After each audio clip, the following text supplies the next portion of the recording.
Have you ever felt that the harder you tried to be free, the more trapped you became? Or wondered why, even when you have complete freedom of choice, happiness still feels out of reach? Welcome back to the channel, where we explore the mind's hidden patterns and awaken the inner clarity that transforms our lives. Today's question is profound yet relevant to every step we take in daily life. What is true freedom, and why is formlessness considered the highest realm of it? Let me tell you right now, this is not a conversation about political freedom, financial independence, or doing whatever you want whenever you want. This is about something deeper, more subtle, and infinitely more powerful. It's about breaking the invisible chains of our own mind, the stories we tell ourselves, and the illusions we cling to. What we're going to discuss today is a concept rooted in ancient wisdom, particularly from Buddhist teachings. It's called formlessness, or as referred to in Sanskrit and Zen teachings, no form. It's closely related to other deep teachings like no self, no attachment, and no thought. But what does it really mean to live without form? And how can that possibly lead to the deepest freedom a human being can experience? To understand this, we must first ask, what is form, and why are we so deeply attached to it? In the context of ancient wisdom, form doesn't just refer to physical shapes. It refers to everything that appears: material things, roles, labels, expectations, emotions, thoughts, and identities. Has the job title, a relationship status, a social role, all of these are forms. But so are the stories we repeat to ourselves: I'm not good enough, I must succeed, people must love me, or I need to be happy. And here's the trap: we don't just live with these forms, we cling to them, depend on them, and even define ourselves by them. When we attach our sense of self to these forms, we are no longer free. We become trapped in defending, preserving, and perfecting them. But ancient teachings remind us all forms are impermanent. They rise, transform, and fade. Nothing we hold on to in this world lasts forever. Not wealth, not love, not reputation, not even our physical body. Let me tell you a story. There was a woman in her mid-30s. Let's call her Lily. Lily had a strong career, a stable income, and a loving partner. Everything on the outside looked perfect. They were about to get married when, just a week before the engagement, the relationship ended. He left. No explanation, no warning, just gone. Lily was devastated. She spiraled into self-doubt, asking herself every night, what did I do wrong? Wasn't I good enough? Why did he stop loving me? He was stuck, completely consumed by the form of the relationship, by the narrative that her value was tied to being loved, to being part of a couple, to the imagined future he had created with him. That was her form, the relationship, being lovable, our forever, and that form shattered. Months passed in anguish until one day, in the quiet hours of an early morning, he stumbled across a lecture on Buddhist thought. The monk said, formlessness does not mean nothingness, means freedom from attachment to form. This struck her like lightning. Suddenly he saw he wasn't grieving just the man, but the form, the story, the image, the identity. That realization opened the door to healing. He began to shift her thoughts from why did he leave me to how can I take care of myself now, from how do I fix the past to what am I learning through this. That shift from clinging to letting go was her first real taste of freedom. And here's the thing, this freedom didn't come from getting him back or replacing him. It came from no longer being bound by the form of that relationship. This is the essence of formlessness. Let me share another example. This one's about an artist. We'll call him Aaron. Aaron had been painting traditional landscapes for years. His work was commercially successful, admired, and sold for high prices. But inside, he was suffocating. What he really wanted to paint was abstract art, wild colors, chaotic brush strokes, raw emotion. But he was terrified. What if people don't like it? What if I lose my reputation? What if I fail? Sound familiar? That's the form talking, the form of reputation, expectation, past success.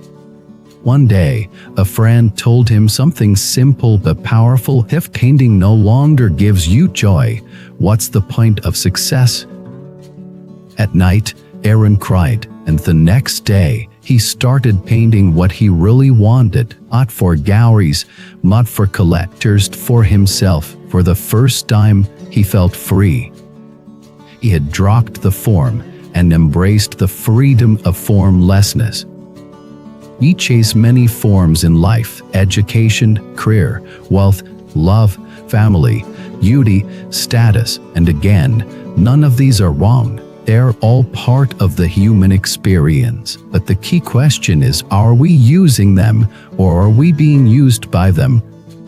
Are you free within your relationships, or are you imprisoned by expectations? Are you inspired by your work, or trapped by your job title? Are you connected to your appearance, or obsessed with your image? Form becomes a prison the moment you believe you are nothing without it.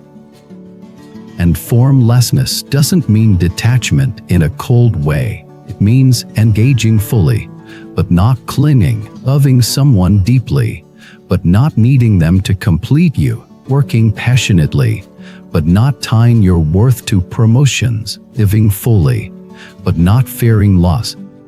Think of your emotions: anger, jealousy, fear. These are all forms too. Temporary forms of the mind. When you say, "I'm angry," you are identifying with the form. But what if you said, "There is anger in me right now," and observed it without feeding it? That's the power of stepping into formless awareness. This is not about running away from life. It is about being more present in life than ever.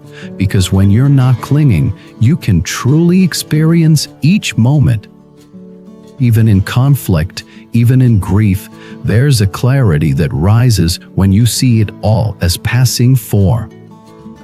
The ancient teachings, there is a famous line: all appearances are illusions, not because nothing exists, but because everything is in flux. The only constant is change, and resisting that change, trying to hold on to what must naturally evolve, is the root of suffering.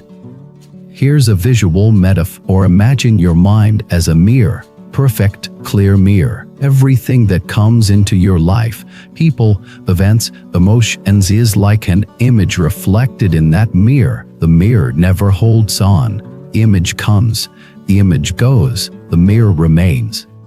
But over time, our mirror gets covered in dust, attachments, opinions, trauma, fear. We mistake the dust for ourselves, and we forget the clarity beneath.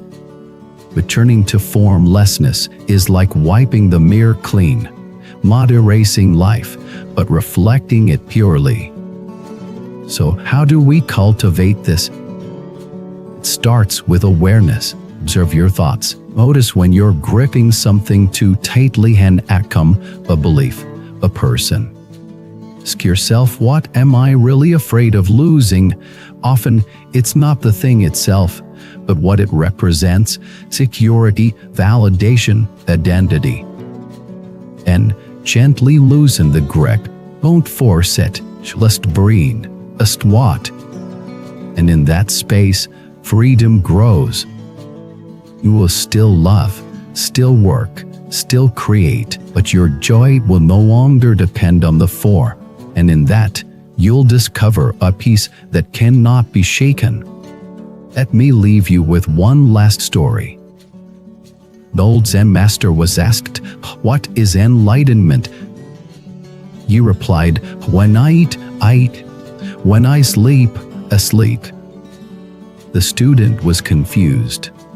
"But everyone eats and sleeps." The master smiled and said, "Ma, they don't. When they eat, they think of 1,000 things. When they sleep, their minds race through dreams. Simply eat, simply sleep." That is formlessness. Live so fully in the moment that there is no separation between life and you. Now, let's reflect for a moment. Have you ever felt trapped by a label? The successful one, the responsible one, the pretty one, the broken one? Have you ever felt like you had to keep performing to maintain an image even when your soul was tired? I've been there. I've tried to hold on to things long past their time, thinking they defined me. But the more I let go, the more myself I become. The less I cling, the more life flows through me. Freedom isn't in getting more, it's in needing less, and being okay with what is, and seeing through the form, and resting in the formless. And when you touch that place inside yourself, however briefly, it changes you. So, to you watching this, I invite you to pause, to take a breath, to gently look within. Where are you clinging? What are you identifying with? What if you could release just one of those today? You don't need to renounce the world. You just need to stop believing it defines you. That is where true freedom begins. Thank you for joining me today. If this video resonated with you, share your thoughts in the comments. Have you ever experienced a moment of letting go that brought you peace? Tell us your story. Let's learn from each other. And don't forget to like this video, subscribe to the channel, and hit the notification bell. There's so much more to explore together. See you in the next one.